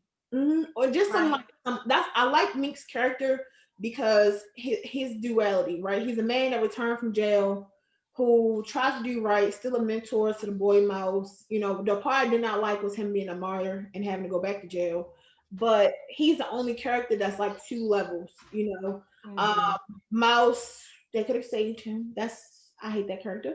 So that's the one in real life he died from an asthma attack, and in the His movie brother. his Yes. brother died from an asthma Yeah, attack. his In the the movie real they made his person is brother Tug. die of violence. Yeah, they made him die of violence. And in the movie, you're gonna be mad. Hopefully, nobody that's watching this, spoiler alert, like one of their best friends get killed in the corner store too, as well. And then it just hops to the end of the summer, right? So it's like once again, So somebody just get killed. Nobody. They didn't even show a scene with balloons and T-shirts and shit. Nothing. nope, No vigil. No nothing. nope. And the So boy, that's how our kids. Somebody just get their friend get killed, and then you just skip to the end of the summer. Now you didn't. You went through nothing about losing your and friend it's just like unnecessary parts. Like, it's this scene where he bring his mother some Newports. because they just wanted to say that black people in Baltimore smoke Newports. The scene when he on a porch, and again, it's all black women that's dark skinned, and it's typical. The veterinarian is only two white people in the whole movie, a veterinarian and a cop. Why the veterinarian couldn't be black? If we're gonna show a struggling black mother, why could we show A veterinarian, right? veterinarian?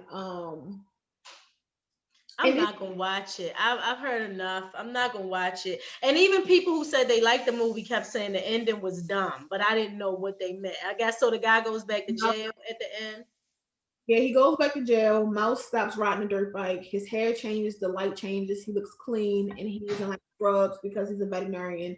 And then the boy who So chooses, Mouse becomes a veterinarian, well, he in school or something for. He keeps working at the animal shelter. and he stopped riding bikes because he a better person now. The fuck. And then the boy who keeps riding dirt bikes, still sells drugs with the midnight clip. And Shut the fuck up. that's Shut the, because how it's not, it's somebody said on this Facebook that it's like car enthusiasts, right? So if you're a car enthusiast and you love fixing up old cars and doing whatever, if you get a better job, you're pouring even more money into your cars, right? So if you're a dirt bike rider and you get a better job and better opportunities, that don't make you be like, oh, I'm gonna stop riding now. it's You not still, right. You do both. Like, you do both. yeah. So even like, well, Rashad don't ride as much as he used to, but like Rashad, y'all know Rashad Stanton, like he is a dirt bike rider kid too. I know people who are engineers and ride dirt bikes still. Like Grape, who was on WEAA, he works in construction and rides dirt bikes. A lot of the riders we work with own their own auto body shops, go to blue collar, white collar jobs, it's officers who ride dirt bikes. You know, Right. it's like it's legit regular. And like we was, oh, your moms, right? It's moms who is a whole group of women and like black, white, Hispanic, all of that, who are moms that ride dirt bikes with their sons and their daughters, right? And that's like And legacy. also that blew my mind. Yeah, that's like grandparents who rode, that grandkids ride, that kids ride, and it just gets younger and again. But and we need that joy and freedom. We need Right, that joy and whole freedom. families, like Deron, one of our kids, his father is a dirt bike rider. His brother was unfortunately killed to gun violence, but was a dirt bike rider. Deron's father's father was a dirt bike rider. You know what I mean? Wow. Like his mom Wow. ride, but she, she encourages it, she gets it. And that's like all our kids. They didn't just wake up being like, "Hey, we want to ride bikes." I mean, sometimes, but it's because Right. it's already in their family, and for Mm-hmm. so long they've already been doing it. Like the oldest rider I've met so far, he's probably now 58, 59, still But riding. what that also means though, I think this is an important thing to think about. It's not just a hobby that's being Mm-hmm. passed down through generations. It's scientific skill Mm-hmm. That you that's pass down, being passed down right? Because generation through generation. right. How do you make so your father, and again, like going through the history of dirt bikes. So in the 70s, it became popularized as mini bikes. So a lot of people, especially in UK, called them like motorbikes. And that's what it was, a bike that has a motor. I'm sorry, can we pause right here? Because this Yeah. reminds me about how the law actually impacts them little dumbass motorbikes that they put all over the city The, for for people to grab and ride, them little and people scooters forget they was going to become a misdemeanor. and the little so the dirt bike law actually is about all motorized vehicles with a certain That you can't register. That's that you can't register over 40 cc's. over 40 cc's. And Okay. like 40 in perspective, a 40 cc bike is big enough for like a 3.5-year-old. So that's Okay. all it is. So it means that the little scooters that they put for you to ride around the city are technically illegal, and them bikes, right? That you used to have to unlock out the thing because they had to have a little motor in them. So you can get the hill. So they were illegal as well. Mm-hmm. Mm-hmm. That the city put all over the city. So them scooters you can rent and ride around, illegal as fuck. Am I right? Mm-hmm. And they were going to Given the law. Okay. and they were going to pass. I don't know if people remember, but the Sun did an article where they were about to call for like a new law for people to stop riding, like because those go faster than some of the electric bikes we use too. They were going to do a law because like people had gotten into accidents and that kind of stuff. Right. They passed like I think it was either misdemeanors or fines or both just around those scooters, but it didn't pass. And I wonder why it didn't pass. Are you kidding me? Mm-hmm. I'm not kidding. So there were accidents and people got hurt because those little scooter things. You don't have to wear a helmet. You don't have to wear a helmet. They don't have safety features. They don't have headlights, tail lights. They don't have headlights, tail lights, mirrors. And they get dumped everywhere. But that law didn't get passed to make that at least even a misdemeanor, right? So although they still fall in the same category as an illegal vehicle. And we get, and they cause disruption too. Like those schools, they do. Everywhere. All right, I'm sorry. You were saying in the 70s, and then no, a lot of our families is from the South, right? So in Cherry Hill, that's why a lot of riders is from Cherry Hill. Because Cherry Hill was like the oldest, hood housing unit, but had a lot of hill and grassy terrains. Mm-hmm. And when Baltimore started expanding, you can finally move without redlining. And that's why how like Druid Hill developed, and people rode in the parks of Druid Hill before the state passed the law kicking them out of the parks. And that's when we got to people riding the streets, and that's what caused a lot of issues. That's why people in the street because they can't ride in the park. Yeah, if you go to Druid Hill, you'll see the signs too that say every Sunday, like on Sundays, no stopping from 12 p.m. to 8 o'clock p.m. Because we used to take over the park and sit all day long on Sundays. Oh, that's why we don't go to the park no more. Yeah, that's why you don't go to the park no more. And we used to go to the park and then to the lot on Ricestown, and then up and down in front of the street on North Avenue in front of O'Dowd's. That was the Sunday. And I wasn't even around. I don't even know what you're talking about because I wasn't. Right, you might be a little bit too young for that, but that's what we used to do. Yeah, and that's what I wondered. I was like, I wonder if the youngest still go to the park and just sit all day on Sundays. They don't do that no more. Yeah, no, because it's illegal now.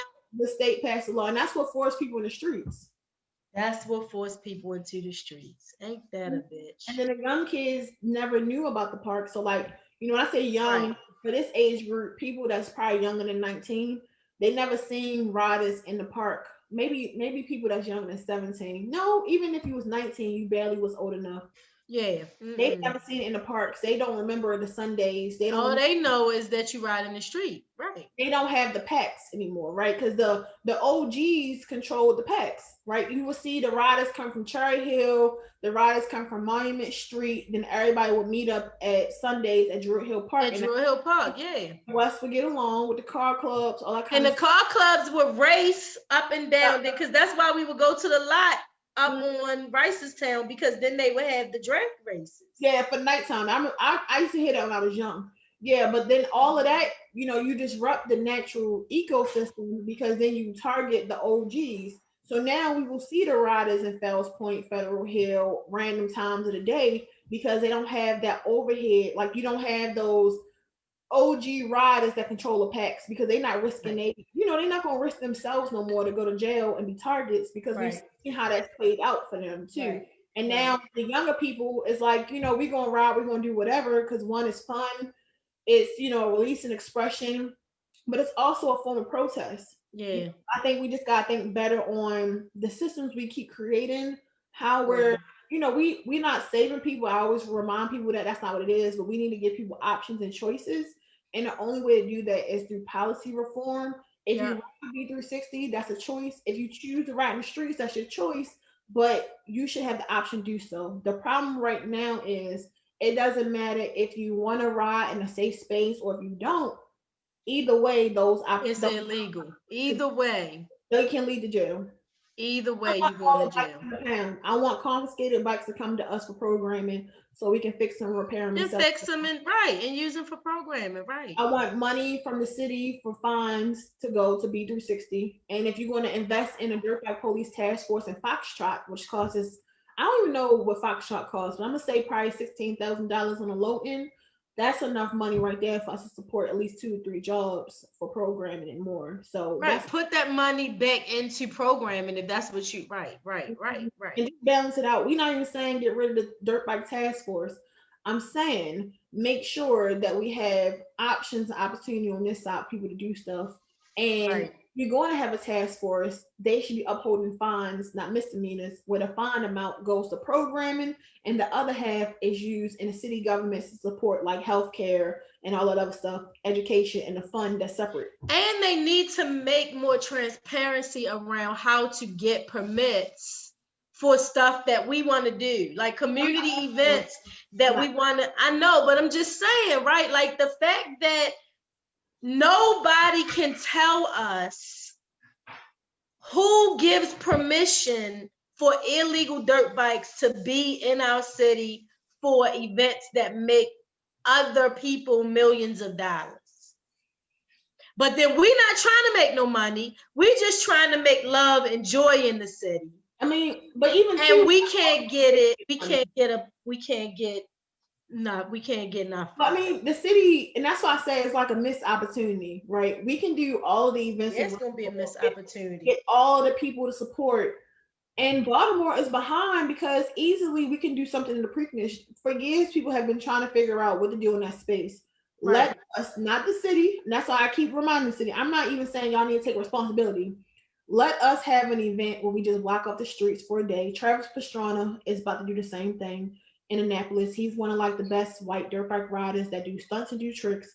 He's from Annapolis. Annapolis is blocking out downtown Annapolis to give him some streets because they know that he's going to bring out a crowd to patronize the city. We can do the same thing. Why do I have so much opposition all the time? I don't know, but that's also why I don't ask no more. Why is cities like Cleveland and Rhode Island, and I just talked to people from Philadelphia last week calling me, and my own city is just like, I'm glad for the community support we have, but the municipal support, it stresses me out. I'm tired. I don't know how many more dirt bike task force I can be And on. it would be consistent if the city wasn't tweeting about the fucking movie. Yeah, Like, you know what I'm saying? Like, if it's illegal and that's your final fucking answer on it, don't tweet about the movie. Don't promote it. Don't promote dirt bike culture. Now, when it's a negative narrative connected to it in a movie, but all year round, they give me hell. They give me hell. That shit is bananas. That's just, it's just bananas. It's bananas. Okay. So the final word is, when y'all see us have an event in Baltimore, just show up, pull up. Just pull up. We'll have plenty of sage for y'all. We'll have plenty of fun. It'll be great. You know, if somebody return my email, then maybe we will have a real permit for whatever it is we're gonna do. But I'm not sending it no more. Who gonna have? I said, I don't know. I don't know. They're not gonna reply to the email, so that's the point. Like, somebody right now, somebody gonna catch wind of this video, and they're gonna be like, "Oh shit," and they gonna search through their emails through fucking all of last year. Just don't get my Facebook shut down, because every time I don't post on Facebook no more. Every time I post something on Facebook about what it looks like to reallocate funds, I get shut down. Are you serious? Your Facebook page get blocked, get shut? Mm-hmm. Are you? That's not negative. It breaks Facebook rules. Yo, let me tell you something. Okay, so this is the 2020 version of tapping people's phones and all that kind of cutting people's phone calls off and shit like that. I see y'all. Okay, that's fine. So we gonna do what we gonna do what we want to do. Yeah, that's why, like, I really don't, like, I make sure we do newsletters and stuff too. Like, I had to re-verify my identity to come back on Facebook.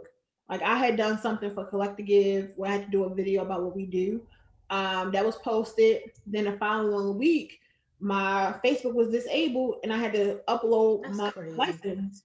Yeah. And then so somebody reports your post is what probably happened. But it was through Facebook. So it was, I don't think it was a post that was reported, because the same thing happened for Instagram. You know how they connected. And then for my Instagram, I had Facebook don't want you talking about reallocating funds to dirt bike programming. No, they don't. Facebook is the feds. Facebook really is. Facebook is the feds. Have you read Facebook policies? Facebook is definitely the feds. There's somebody that I have to, on a regular basis, make sure it's still blocked, because he keeps getting unblocked. Mm-hmm. He makes memes about me and calls me all kinds of names and calls me the feds and all kind of stuff. And so I've blocked. He got like 16 pages or something crazy, right? So I block him, and his main pages get unblocked sometimes. And so I literally have to like keep checking and make sure that he's still blocked. A bit sick in this world, by the way. Facebook is the feds. Yeah, I'm reading your comments. So Travis Reynolds says, "Look at Chino. Dirt bikes changed his life. He is sponsored by Monster from riding dirt bikes in Baltimore." He's not. But it did change his life. But I think he's not sponsored by Monster for riding dirt bikes. No, they gave him a bike when he was younger, and they took it back when it got taken from him on the streets.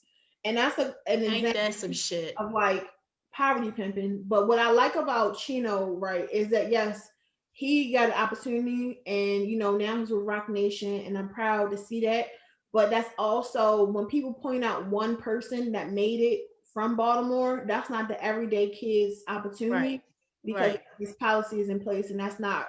And that part of the story, that the same bike that Monster gave him when he was a kid got confiscated on the streets. Right. And for being illegal. Yeah. And then Chino, again, like definitely talented, definitely, now he's 22, he's growing, but it's also, that's just one person.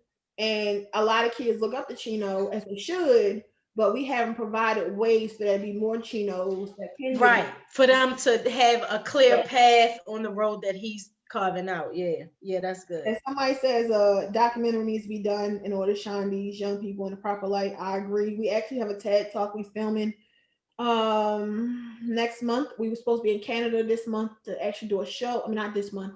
We were supposed to do a show in Canada for our TED talk with our B350 kids and riders.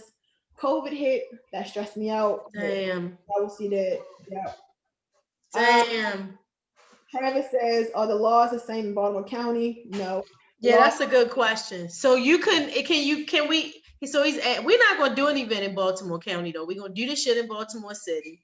And they either gonna answer my fucking email or they not. And if they have not answered my email, but and you know what, I'm gonna be okay, I'm gonna just stop talking because I'm not going. yeah, I'm just answer these questions while we still before we get off. So the laws in the county, again, the issue with dirt bikes is it's not something you should be riding on streets. So in the county, they can be confiscated as well, but you can go through a legal process to get them back. But the issue then also becomes because of the task force here in Baltimore, they work with the surrounding counties. So sometimes, because again, the narrative about the stolen, I'm so serious, right? The task force here works with all the surrounding districts, the surrounding cities, the surrounding states. So your bike is confiscated in the So county. we can have community events. I cannot. I'm sorry, go ahead. If the bike gets confiscated in the county, you can still probably lose it if they find out you're from the city too, because they work Right. together. And the Because they narrative work together. is that the bikes are stolen. And And oh, because the narrative is that they stole it, right? So even if it's your bike, Mhm. okay. And even if you wanted to get it back from the county and make it a legal bike, you can't because Right, Maryland said state of no. Maryland. Because the Yeah, state of Maryland said no. Okay, yeah. right. Somebody That's says illegal. about the crabs in the barrel. Yep, that's not the natural habitat. This That's one really good.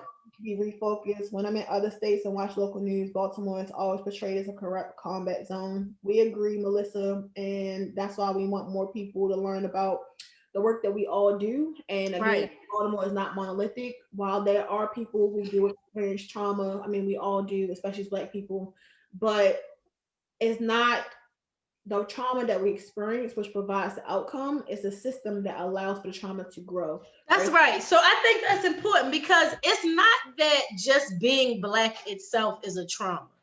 What's traumatic about being Black in America is that there are systems of oppression That targeting your Blackness from the moment you're born. And right, that is a traumatic experience. It's not that my Black skin in itself is a trauma.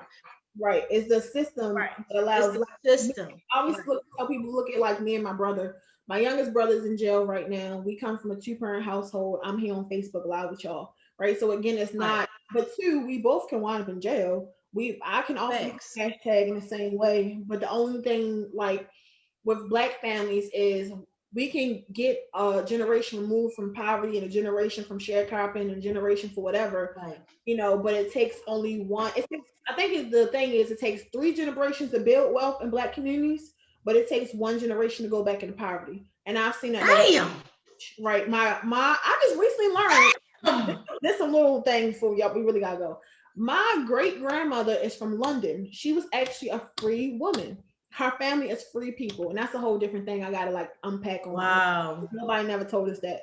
And then my family is from Virginia. So my grandmother moved to Baltimore, right? And so in her, that was what my great grandmother, my grandmother, my mother, my little brother's in jail, third generation, That's right? crazy. So it takes three generations to build wealth Well, in Black families, one generation to end up back in poverty mhm, because the shit is designed for you to be in poverty anyway. mhm. So it's nothing for a Black family to end up back in poverty, even after your family has built wealth. Yep, it's easy. And then Patricia says, great. Because capitalism is always racial. Yep, and the prison industrial complex All of it. and All laws of like it. And laws like this about fucking dirt bikes. It's a dirt bike. Let them make them legal. Like, even if that's it. Like, you know what I'm saying? Let them make them legal. and because they didn't stop people from. I mean, you can't sell a dirt bike in Baltimore, but if the issue was really with the bikes, why we didn't target the manufacturers? Because Honda, Kawasaki, and Yamaha are still eating up. And then Patricia says, however, I would love for Baltimore City to provide a space for dirt bike riders to ride. I don't want bikes riding on the sidewalks. I have to fix for the streets. We agree, Miss Pat. We don't want rides on the streets, but we want B360 to own the space, not the city, because they cause me stress. Charles says the things Yeah, rise. this is not a however conversation. If you came here to be like however and but you watching the wrong live. I'm not, and I'm dead serious about that. This is not a but or however. Nothing that we have said. We haven't said riders should be in the streets and riders should be on sidewalks and riders should. We never said none of that shit. So this is not a however but conversation.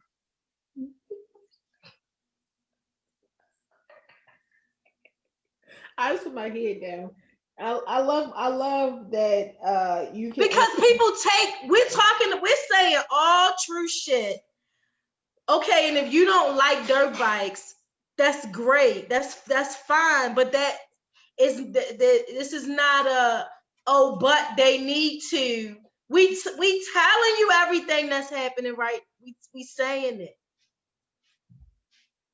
You do have a right to your opinion. I mean, but we acknowledge that we want people to be out of streets and traffic. We do. As B360, we don't. The argument is whether it's not safe or not. We acknowledge it's not, and that's why we want infrastructure supported. Right. And that's what I mean. Like, and without infrastructure to be able to make sure that all of this brilliance and all of this talent that riders have, if they don't have opportunities to make money, to provide for their families, to still be free, if they don't have opportunities to do the same thing with dirt bike culture that white boys are able to do, we can't. Then the street is the only place they have to fucking ride. Yeah, and that's what I was saying earlier when we was offline. Like, we do get opposition from older black people as well, right? And it's again because like the lens. And I'm not that comment. That's a typical comment. She was just stating we need a space. We agree. You're right. We do need a space. I'm sorry, whoever Miss Pat is. I didn't mean to come for your whole face in your life.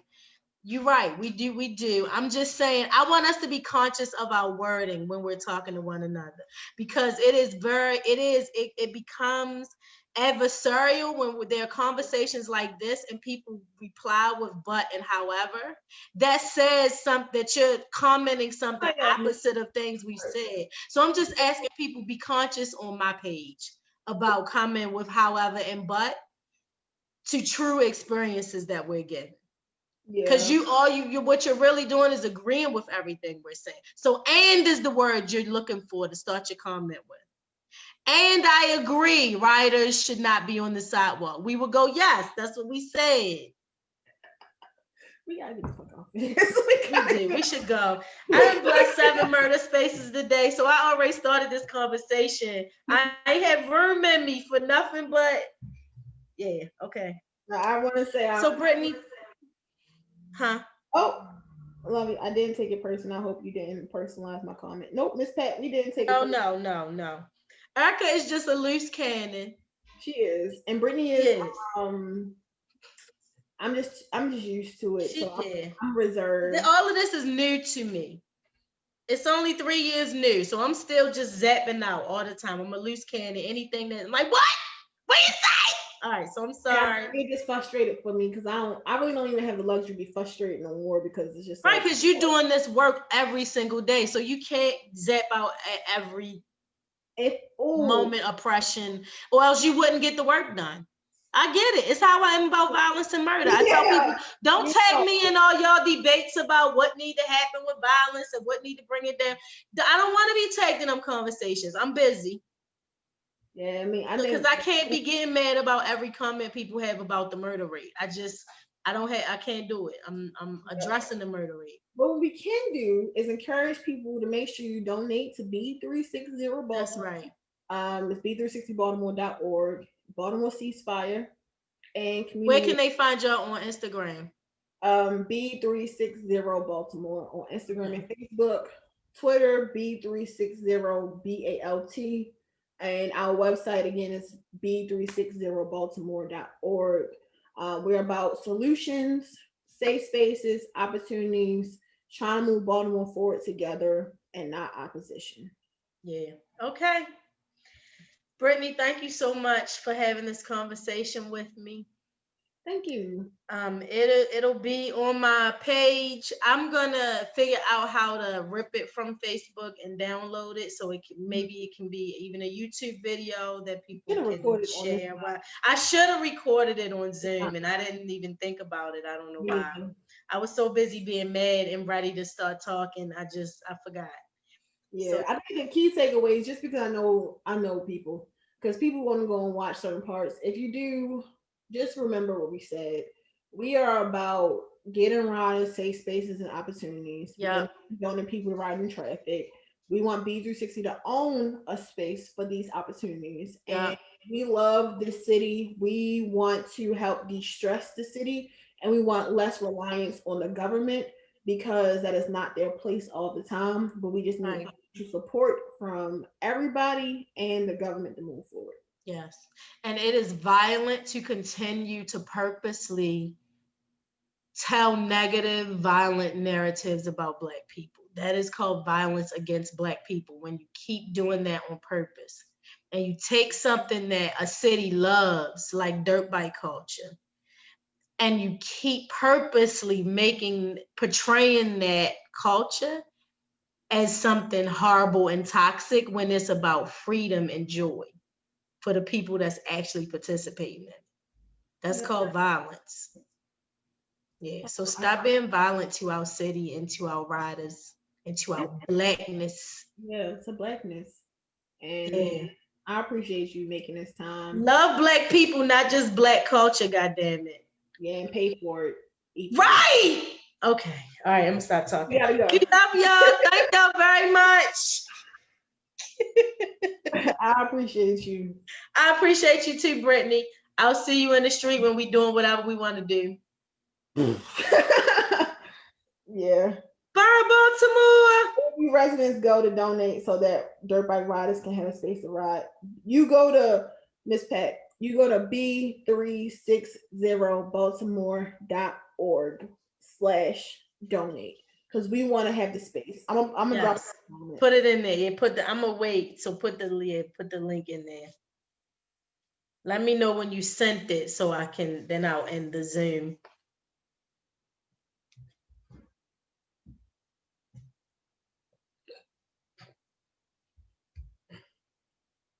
Let me reply to her directly. Okay. And I think just awareness is really important, because as much as I love dirt bike culture my whole life, I knew none of this stuff until I talked to you 3 years ago. 2 years. Yeah, because we only been around for 3. And same, I mean, my task for myself was not saying just because I'm from Baltimore I know everything. It was making sure, I connected with riders, heard from them, and then also doing like, my own due diligence. It's still not like I'm a Black person from Baltimore, but that's not my community directly. And I know for them to feel like used by me, or like how many times they've been burnt. I wanted there to be like, we can't always work together because the political climate sometimes, and I know I can be in spaces they can't, but making sure that you have an ally. And then also a part of my job too is I got also hear from the police, right, and empathize with them that it is their job to uphold the law. To uphold the law, right. So if something is illegal, they got to uphold what the law says. Right. And for me, I just have an issue with the law. I don't have an issue with the police. And the law is the problem. In this case, the law is a big, gigantic, fat fucking problem. Yeah, and I just had to be very mature. I grew up a lot in these 3 years. So I definitely appreciate you and everybody else. Yeah. Did you reply to Miss Pat? Yes, I did. I replied to Miss Pat. Thank you for watching, Miss Pat, and everybody else who endured my yelling and temper tantrums and interrupting Brittany while she was giving important information. I appreciate that you can be that person, because I be wanting to choke people every day, but I can't do that no more. Yeah. And now next time that I have conversations with any police commissioners, I'm recording the conversation. So when they come back and say they didn't say what they said, I'm going to be like, except press play. All right. Bye. Love y'all. Bye.